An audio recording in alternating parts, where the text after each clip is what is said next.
Right. అయితే చంద్రబాబు గారు తప్పుడు సాంప్రదాయానికి తెరలేపారని, దెబ్బ తగిలినోడికే ఆ బాధ ఏంటో తెలుస్తుంది, రేపన్న రోజు మా ప్రభుత్వం కూడా అధికారంలోకి వస్తుంది, అప్పుడు నేను చెప్పిన మాట మా వాళ్ళు కూడా వినరు, ఇప్పటికైనా తప్పు తెలుసుకో చంద్రబాబు, తప్పుడు సాంప్రదాయానికి ఒక తెరదించు అన్నట్టు జగన్మోహన్ రెడ్డి గారు మాట్లాడుతున్నారు. ఎలా చూడొచ్చు అంటారు? అంటే దెబ్బ తగిలిన వాడికే తెలుస్తుంది బాధ. కరెక్ట్గా ఆ పాయింట్ మాత్రం కరెక్ట్. ఇక్కడ దెబ్బ ఎవరికి తగిలింది? 2019 నుంచి 24 మధ్యలో తెలుగుదేశం వాళ్ళకి తగిలింది. ముఖ్యంగా చంద్రబాబు నాయుడు గారిని అక్రమంగా జైల్లో పెట్టినప్పుడు బాధపడింది చంద్రబాబు నాయుడు గారు కదా. అయినా కూడా ఆయన అంత దెబ్బ తగిలినా ఓర్చుకుని ప్రజలు ఆయన కావాలనుకున్నాక ఇవాళ కూటమి ప్రభుత్వం వచ్చాక చంద్రబాబు నాయుడు గారు అంత బాధను ఓర్చుకున్నారు. కానీ ఇవాళ ఏమైనా జైల్లో వేశారా? రాగానే ఆయన వచ్చేసి నాకు దెబ్బ తగిలిన వాడికి ఆ బాధ తెలుస్తుందని నిన్ను తీసుకెళ్ళి జైల్లో వేయలేదుగా.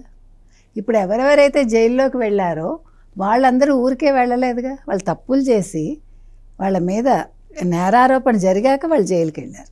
వాళ్ళందరూ వెనకేసుకొచ్చి వాళ్ళ చాలా మంచి వాళ్ళుట, వాళ్ళ మీద ఎటువంటి మచ్చ లేదుట ఆయన చెప్పుకుంటున్నాడు. కాబట్టి జగన్మోహన్ రెడ్డి చెప్పేదాన్ని అన్నింటినీ మీరు రివర్స్లో తీసుకోవాలి. ఇంకొకటి ఏంటంటే ఇవాళ ఆయన అన్నదానికి ఇంకా 3 ఏళ్ళే, మీరు 4 ఏళ్ళు అన్నారా 3 ఏళ్ళు అన్నారు, 3 ఏళ్ల తర్వాత ఆయన వచ్చేసాక అప్పుడు ఇవన్నీ రివెంజ్ తీసుకుంటాడు ఆయన. ఇప్పుడు ఆయన ఒక్క విషయం ఆయన మాట్లాడటల్లా, ఇవాళ ఏవైతే ఆయన రైతుల గురించి మాట్లాడారో, ఏవైతే జరగలేదని మాట్లాడారో, మిర్చి రైతులు కావచ్చు, మొత్తం పర్యటనలకు సంబంధించి ఆయన ప్రస్తావిస్తూ, మామిడి రైతుల గురించి ప్రస్తావిస్తూ, మిర్చి రైతులు, మామిడి రైతులు, పొగాకు రైతులు ఇవన్నీ మాట్లాడి ఆయన ఇంత కష్టాలు వచ్చేసాయి కదా ప్రజలకి, మరి రైతులందరికీ ఇన్ని కష్టాలు వచ్చాయి కదా, ఇవన్నీ నేను వచ్చాక తీరుస్తానని మాట్లాడటం లేదు. ఇప్పుడు విద్యార్థులకి ఏమీ అందట్లేదు, మహిళలకి గ్యాస్ అందట్లేదు, ఇవాళ ఆయన సూపర్ 6లు ఏవి అందట్లేదు, చాలామందికి రేషన్ కార్డులు తీసేశారు, ఇవన్నీ ఎలిగేషన్స్ చేశారు కదా. ఒకవేళ నిజంగా ఆయన రేపొద్దున్న పదవిలోకి వస్తారండి, వచ్చినప్పుడు ఆయన ఇవాళ నుంచి పునాది ఏం వేసుకోవాలి? ఆయన మీరేం కంగారు పడకండి, చంద్రబాబు నాయుడు గారి ప్రభుత్వం బాగలేదు, నేను వచ్చేస్తాను, మీకు 3 ఏళ్ళు కళ్ళు మూసుకోండి మీరు, నేను ఇవన్నీ సరి చేస్తానని చెప్పట్లేదు ఆయన. మేము వస్తాము, మీ సంగతి తేలుస్తాము, మేము వస్తాము, మిమ్మల్ని జైల్లో వేస్తాము, మేము వస్తాము, పోలీసులను గుడ్డలోడు తీసుకొడతాము, మేము వస్తాము, పోలీసుల చేతులు నరికేస్తాము. ఏంటిది? అంటే నువ్వు ఎందుకు రావాలో నువ్వు చెప్తున్నావు, అప్పుడు ప్రజలు నువ్వు ఎందుకు రాకూడదో ఇప్పటి నుంచి డిసైడ్ చేసుకుంటారు. మీకు అర్థమైందా? డిసైడ్ చేసుకుని అమ్మో 2019 నుంచి 24 మధ్యలో ఇన్ని బాధలు పడ్డాము, మళ్ళీ 2029 నుంచి మనం 34 వరకు ఇతంతా ఎక్కడ పడతాం, మనం శాశ్వతంగా వైసీపీని సమాధి కడదామని ప్రజలకి ఈయన ఒక మంచి హింట్ ఇస్తున్నాడు. అది నేను చెప్తున్నా. కాబట్టి ఇవాళ చంద్రబాబు నాయుడు గారు సూపర్ 6 గురించి ఇవాళ మాట్లాడాడు ఆయన. తర్వాత చంద్రబాబు నాయుడు గారు హయాంలో రైతులు ఎలా విలవిల్లాడిపోతున్నారు. ఇవాళ తెలుగుదేశం వాళ్ళు హారిక అనే ఒక బీసీ మహిళని, జెడ్పీటీసీ ఆవిడని మహానటి అని ఏడిపించారట. మీరు నమ్ముతారో లేదో, ఆవిడ వెళ్ళిపోయిన మహిళ మళ్ళీ వెనక్కి వచ్చి ఆవిడ బూతులు మాట్లాడింది పోలీసుల్ని. ఆయన బూతులు మాట్లాడితే ఆయన్ని అరెస్ట్ చేశారు, ఊరికే చేయలే. నెంబర్ 1. నెంబర్ 2, ఇదే హారిక గారు పోలీస్ స్టేషన్కి వెళ్ళి కరెక్ట్గా 2 చుక్కలు నీళ్లు కార్చింది కళ్ళల్లోంచి. మీకు మహానటిని ఎందుకన్నారు ఇప్పుడు అర్థమై ఉంటుంది.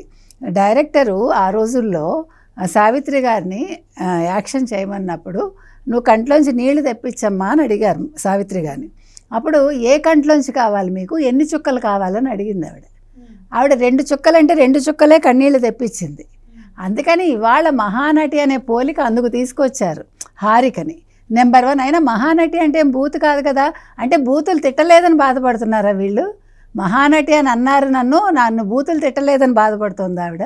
అంటే జగన్మోహన్ రెడ్డి హయాంలో బూతులు మాట్లాడటం అనేది ఆడవాళ్ళకి మగవాళ్ళకి సర్వసాధారణం అయిపోయింది. కాబట్టి మీరు రోజారాణి విన్నారు కదా, ఆవిడ మాట్లాడినన్ని పచ్చి బూతులు అసలు ఏ వైసీపీ నాయకుడు మాట్లాడలేదు. అయితే ఈ కేసుల గురించి మాట్లాడుతూ జగన్మోహన్ రెడ్డి గారు ఇంకొక మాట అన్నారు, అవసరమైతే బీజేపీ నుంచి ఒక వ్యక్తిని పిలిపించి మోడీ గారే ఇదంతా నాతో చేయించారని కూడా నా మీద తప్పుడు కేసు పెట్టే ఛాన్స్ కూడా ఉంటుంది, అట్లాంటి ప్రభుత్వం ఇది అన్నట్టు ఆయన మాట్లాడారు. ఎందుకని అంటారా? ఫస్ట్ టైము బీజేపీని కూడా కలుపుకున్నాడు తెలుగుదేశంతో పాటు. ఫస్ట్ మాట్లాడినప్పుడు మీరు వినండి, టీడీపీ బీజేపీ కలిసి చేస్తున్నాయని మాట్లాడాడు ఒక మాట ఫస్ట్ టైము. మరి బీజేపీని ఇవాళ కలుపుకున్నాడంటే అంటే బీజేపీకి హింట్ ఇస్తున్నాడా నన్ను కలుపుకోండి అని? అంటే ఇండైరెక్ట్గా నాకు మీ సహాయం కావాలని అడుగుతున్నాడు ఆయన. ఎందుకంటే నిన్న మద్యం కుంభకోణంలో ఇప్పుడు సిట్ ఎలాగా కూడా ఛార్జ్ షీట్ ఫైల్ చేస్తానంది.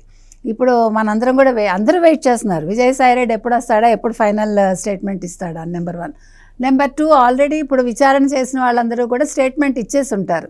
మేము నోరు విప్పి ఆ పేరు చెప్పామంటే మేము సాయంకాలానికి ఉండము, లేకపోతే రేపు పొద్దునకి మాకు అంటే జీవితం ఉండదని చెప్పిన వాళ్ళందరూ కూడా లోపల అసలు ఎవరి పేరు అనేది చెప్పేసి ఉంటారా?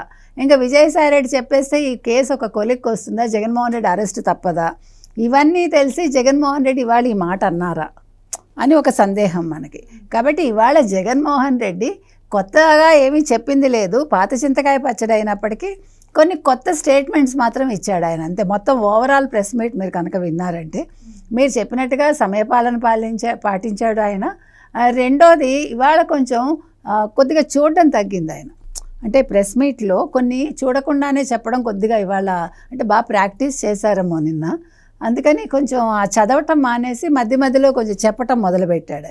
సరే రెపిటేషన్స్ మామూలుగానే ఉన్నాయి, పలకలేకపోయాడు. ఇంకో కొత్త విషయం ఏంటంటే ఇవాళ ఆయన మిర్చి ధర 8,000 నుంచి 11,000కి పడిపోయిందన్నాడు. ఇంకో విషయం ఏం చెప్పాడంటే నాకు Z+ కేటగిరీ గ్రహీతను నేను అన్నాడు. మరి ఏమైనా అవార్డులు గ్రహీతలు ఉంటారు కానీ Z+ కేటగిరీ గ్రహీత ఏంటో మనకు తెలియదు. కాబట్టి కొంచెం స్క్రిప్ట్ ఇచ్చేవాళ్ళు చూసుకోండి. ఇప్పటికే ఆయన అభాస్పాలు అవుతున్నారు జగన్మోహన్ రెడ్డి గారు. మీరు కొంచెం తెలుగు ఆయనకి నేర్పించండి. రెండోది మీరు ఇచ్చే స్క్రిప్ట్ ఆయన చేత 10 సార్లు బట్టి పట్టించమని మనం ఇవాళ వైసీపీ వాళ్ళని, ముఖ్యంగా వైసీపీ స్క్రిప్ట్ రైటర్స్ని నేను అభ్యర్థిస్తున్నాను. Please subscribe to Leo news for more videos.